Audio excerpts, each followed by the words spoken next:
हमारा आज का नॉवल एक बहुत इंटरेस्टिंग स्टोरी है with happy ending. I personally enjoyed a lot while reading it. Story कुछ इस तरह से है कि हीरो के बचपन में ही हीरो के फादर सेकंड मैरिज कर लेते हैं। अब जो हीरो की स्टेप मदर होती हैं वो हीरो के हक़ में बहुत बुरी होती हैं, एक बहुत ज़ालिम मदर, लिटरली एक सुतीली माँ होती हैं। और वो चाइल्डहुड ट्रॉमा क्या दे जाती हैं हीरो को, वो नॉवल सुन के आपको पता लगेगा। और उसका ताल्लुक़ रेड लाइट एरिया से भी होता है, उस औरत का ताल्लुक़ ना। अब एक तरफ ये हीरो की स्टोरी चल रही है, इसके दुख हैं, उसका ट्रॉमा है, कितना स्टबर्न हो जाएगा इस चीज़ का, उसके चाइल्डहुड का ट्रॉमा जो है वो किस तरह से उसकी लाइफ पे असरअंदाज होगा कि उसको औरत ज़ात से नफ़रत हो जाती है, इतना रूड, इतना रिज़र्व हो जाएगा, उसके नेचर में क्या क्या चेंजेस आएंगी। वो एक तरफ। हीरो का नाम है अज़लान, हीरोइन का नाम है राबेल।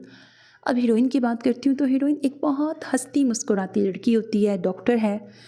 डॉक्टर बनना उसका पैशन भी है, वही उसका प्रोफेशन है। और बड़ी हैप्पी फैमिली से बिलोंग करती है, बड़े नॉटी से जॉली से उसके फादर होते हैं। उसके फादर की और उसकी मदर की नोक झोंक चलती है। उसकी मदर थोड़ा डांटती हैं लेकिन उसके फादर हमेशा इनको बचाते हैं। दोनों दो बेटियां होती हैं और दोनों के साथ कितना वो लाड से रखते हैं, कितना प्यार से रखते हैं, वो मुझे बड़ी अच्छी उनकी